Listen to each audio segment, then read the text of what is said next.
What's up, my boys? It's your boy NANCX. What's up, my broskies, bro? Watching the video today with my boy Tactical Potato. It's about the new stuff coming in Warframe, the new lore, the new leaks. Let me know, bro. And if you are going to Dead Stream, bro, let me know, bro. In the comments, let me know. Are you actually going to TennoCon, bro? Are you actually going to be at TennoCon? I'm not going to be there. I might be there eventually, but are you going to actually be at TennoCon, boy, bro? I want to go, bro. I want to go so damn badly, but I'm not going to lie to you, bro. I want to go so damn badly. I would literally, I already have the ticket already for, I think, the online ticket for, like, bro, Burkett, but I want to go to TennoCon, bro. But I don't know. I believe it's in Canada, right? I'm not even sure. Let's just watch this video, bro. Let's go into it. Exciting, is it not?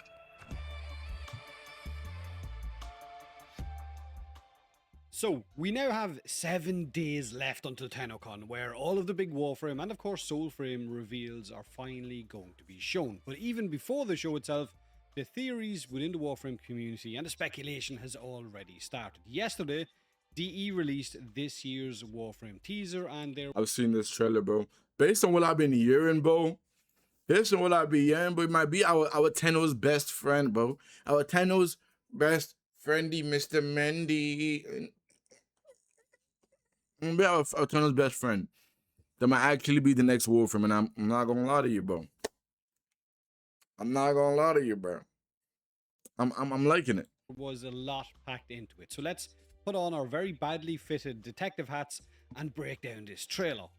Now, right at the beginning of this teaser, we hear Albrecht saying, They are finally on their way. Your relatives and my old friends.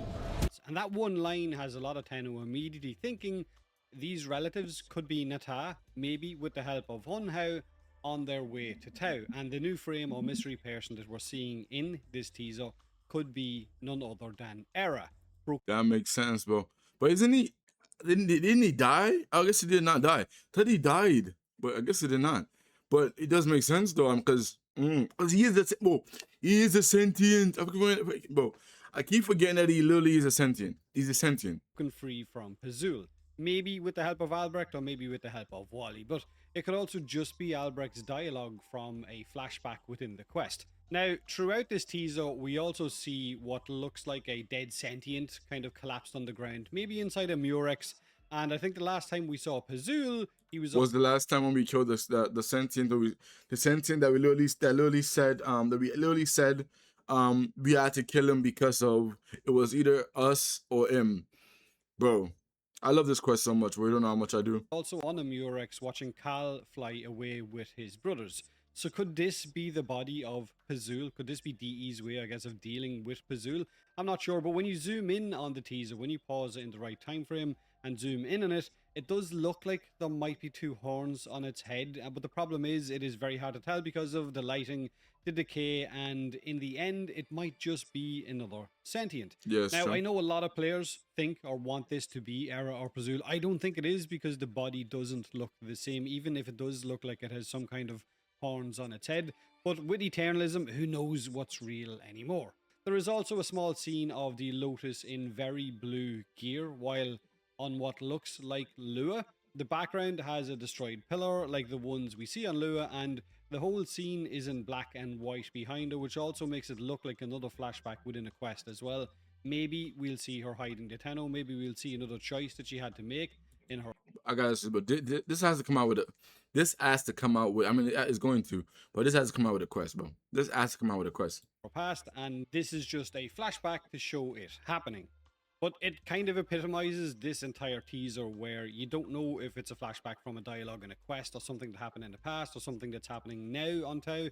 But there is another moment in the teaser where we see Adis dropping his mask and then the current day mystery person or new Warframe putting a mask on, which instantly makes you think that it's going to be Adis. Maybe Adis was revived because at the end of the Old Peace quest, when Adis sacrificed himself to save us, Valdor, the Orokin soldier, picks up Adis' body and says, I was meant to take him back to the Terran Academy, and our Tenno tells him I wouldn't do that.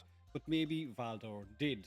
Maybe Adis was taken back and somehow revived, or maybe changed or turned into something else, and later on... But it just said bury him. I believe he said bury him. And the question said bury him. But Hey, we don't know, bro. You don't know, bro. We don't know. In the teaser, we hear what sounds like also an Eidolon sound effect. So maybe Adis is now an Eidolon, which would be a bit grim, but it is Warframe, and what better way to, I guess, pull on our heartstrings than to put us against Adis again, only this time is a kind of Eidolon fight. The person who saved us, sacrificed for us, now being forced to fight us as an Eidolon.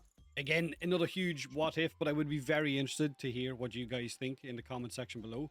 Now, for a large portion of this teaser, there is a clip or multiple clips showing a mess of playing cards scattered around the ground inside this, I guess, Murex or sentient structure around that dead sentient body that may or may not be Pazuul. And in the thumbnail, there are two cards shown up close. One is a king and one is a queen, but both of their heads are, I guess, aggressively scratched off. Now, the theory going around right now is that one of them could be Nitok, while the other one might be none other than Executor Tuval, simply because of the shape of the head images on the cards, or maybe the other one might not be Tuval, it might be Roth, since Roth was Nitok's right hand. But like I said, the heads are scratched off, so it is hard to see for sure. And I guess we won't know until we do the quest, or until the teaser shows more at TennoCon next Saturday. Now, having Nitok would definitely make sense, because DE have been teasing her for quite some time now with the Garuda lore, with Rhodes' Kim messages, so she might still be alive and she might be the villain this time around. The same goes for Executor Tuval, because we don't exactly know what happened to him. We know he was, I guess, the person responsible for the Zaraman and for that voyage, but we don't know anything, I think, beyond that point. If you're a lore head, then let me know in the comment section below as well about Tuval. Now, there's also a frame showing an arm resting on the table that belongs. Does I'm wondering, I'm kind of wondering whose that is. There's a bit to say. I was kind of curious, like, because it's kind of giving me kind of like the Duvuri type way. I mean, I know it's nobody from the Duvuri, but it's giving me the Duvuri type way.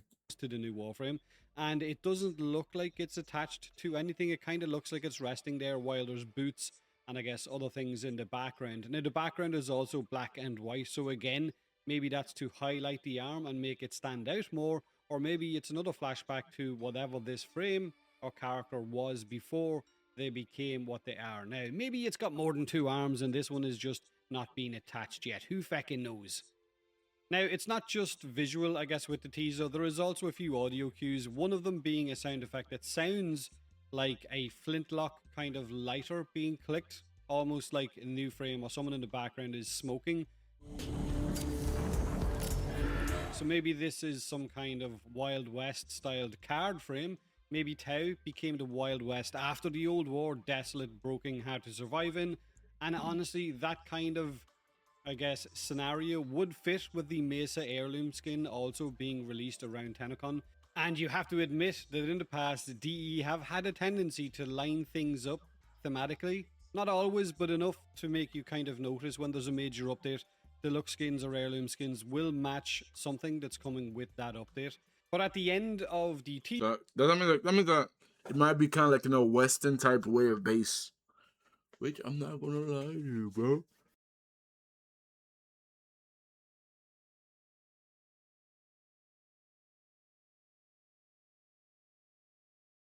Yes, bro, I'm gonna be happy, bro.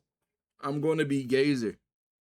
Gazer, bro. I'm gonna be happy. I'm not gonna lie to you. teaser, there is another line, or the final line at the end of the teaser, and it sounds very sentient, and it says, everybody's running from something.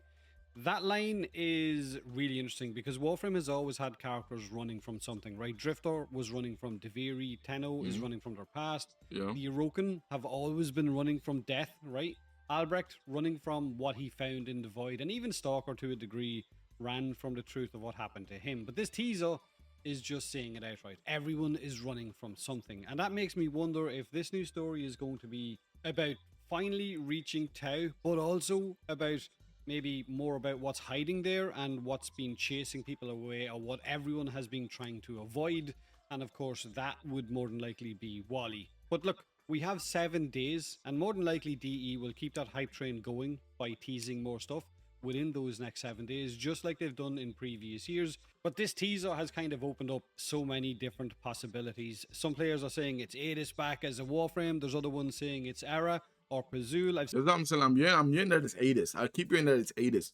If it's Hades, but like Hades was like but I don't get like how it would be a Warframe though. I would have been with a Warframe. Oh, excuse me. Because like even his bigger form went into a big like robot type. Are we gonna be able to control the robot? Like, but that would even make no sense because that would be way too big for us to even use in any tile set on the map. Tile set on the map. But like I'm either way, boy, I keep saying, bro, I don't know, man. My brain is going into a million possibilities, and I love all of it, bro. Seen people saying it could be a Gambit or Balatro styled frame, which honestly does make sense considering Rebecca has a history of adding things into Warframe that she actually likes, and she is a huge Balatro fan. Also, Ben Starr in Warframe is also the Balatro clown, so there's that. I've seen a few credible theories, I've seen a few absolutely crazy theories as well. So share yours in the comment section below, because this teaser is definitely one of those, hold on a minute, this could be that, or... But you just gotta love Rebecca, bro. I'm not gonna lie to you, bro. Once she's bad as fuck, like, what's up, Rebecca? 2, she actually makes the game extremely good. Like, bro, she makes the low, like, I feel like our own timeline is that she makes the game where it's like, it's more humanic. Well, like, Steve made it where it was more, when it comes to like the, Steve made it to where it was more of like, the ninjas, the full-on ninja way, the space ninjas and everything, and she kind of makes it where it's like they're space ninjas, but they're also humanized in the same way. If you get what I mean, tell me if you understand what I mean. But like they're like more into their story, more into like this character might just be a normal a side character, but this side character still has a story. The stalker, yes, the stalker is somebody that works for the kings and queens, but he still has someone that he's in love with. He still has a story that actually, and it's kind of like the side stories, putting more depth into it, and now like showing more of like just.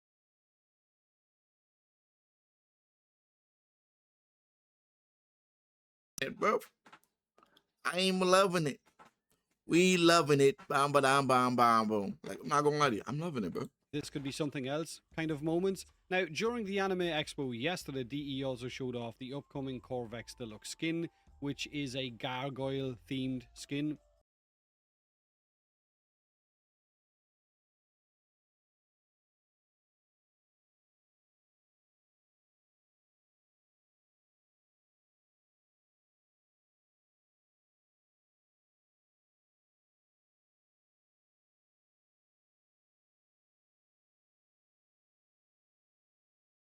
Slap my PP and call me Poppy.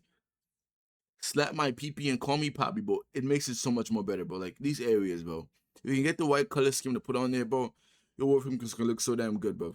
This is him on screen right now. His abilities also have a gargoyle theme to them, as you can see from the images with the new visuals on his pillars and so on. And I genuinely wish that this was what he looked like when he first dropped, because we got this big blocky radioactive base Corvex, but now we're getting this awesome kind of looking gargoyle one. But anyway, that's his deluxe skin. Now, they also briefly mentioned, right, there was a Q&A during the Anime Expo yesterday, and one of the questions was about some of the older Warframes getting a rework. And they kind of briefly mentioned that there will be a rework shown off at TennoCon for a Warframe, and it is one of the older Warframes in game, which gives me... Ooh, whoa. That makes me want to speculate. Ooh, who could it be, though? I know people not agree with me on this one, but I feel like one of the Warframes that need to rework really badly is Titania, bro. Titania is so useless, mostly for the fact that there's so many other ways to be like a tank or be something else and still be tanky. To what I feel like Titania is probably one of the most useless Warframes of all time. Titania is one of the most useless Warframes of all time. If you don't believe, if you don't agree with me, let me know. But I feel like moi personally, I feel like Titania is one of the most useless Warframes of all time. A small bit of hope that it could be Banshee, because for the longest time I've wanted Yes, Banshee needs to rework. That makes sense too. Banshee does need to rework. I will agree on that one. Because back in the day, bro, for the OGs, Banshee was, oh my god, bro. Banshee was the defense queen, bro. Puts a hand on the floor, bro. Anything around the area gets destroyed and gets killed in 2.5 fucking milliseconds, bro. 2.5 milliseconds, bro. Everything gets fucking destroyed, bro. But now, not the same. Banshee to be closer to an actual Banshee in theme, mythology, Irish mythology, than she is right now in Warframe, where she's more sound based. I wanted her to be more of a proper Pale Omen or a Queen of Sorrow, basically. Keep Sonar and Silence because they are still core to what makes her Banshee, but you could rework other parts of her kit and make her visually more spectral, more haunting, or more in line what a Banshee is from Irish mythology. But maybe it's not Banshee. Maybe it's a different frame that's getting a rework. Maybe it's Limbo. Who knows? So if it is a different Warframe, one of the older Warframes getting a rework, which one? I don't lie, though. I like the way Limbo is, but I don't really think they need to wreck Limbo. At least just like touch like one or two abilities. Do not touch like, but there's two abilities. There's first and his third ability, bro. Those abilities are way too damn instructing to my playstyle, which it is a one playstyle of pretty much just making everything stand still and you just killing everything. I know, it's a one playstyle, but boy, I still like it. So maybe not if it is Limbo, let's not take away all Limbo's ability. Let's not break all Limbo's ability. Let's not do that. I'm not gonna lie to you. I was not a big fan. I'm still not a big fan of the Ember rework that they did. The Ember rework that they did kind of made me go from like loving Ember to just like, yeah, I don't want to play Ember no more, bro. Do you think it could be one that desperately needs one that's one of our oldest frames in game? Let me know in the comment section below. Let me know what your theories are for the teaser as well. By all means, in the comment section below. Have a great day. Bro, have a great day, my boy, too. Tactical Potato. But yeah, thank you for watching this. Remember, Alien CX, hit the like, hit the subscribe. I stream every single day from Monday to Friday, and I post videos every single Sunday. Every single Sunday, you're gonna be seeing a new video, and during the week, you might see a video to itself. I just sprinkle one in the middle of the week randomly. But mostly every single Sunday, you're gonna see a couple of different videos. Sorry, I can't talk, bro. I'm gonna see a couple of different videos every single Sunday. But Monday to Friday, come to the streams. Monday to Friday, come to the streams. As you can see, we're gonna be streaming Yo on Twitch, and we're gonna be streaming Yo on Twitch itself in general. So come to the streams, my beautiful. Come to my stream, bro. Thank you guys for watching this, boy. Being by Alien CX. Let's try to get at least 10 likes. If we can get at least 10 likes in this video, make me happy, bro. 10 likes in the video, make me happy, bro. And leave some comments. Comment or something, bro. Say something, bro, for the algorithm. And if you do, bro, and the comment is funny enough, or if your comment is insightful enough to this video, hey, I might pin your comment in the next video. I might put your video in your comment in the next video. And if you just want to say, hey, you might be in the next video too. So, thank you guys for watching this, bro. Be your boy Alien C Rex. Peace to fudge out. See you, my Taco Tennos.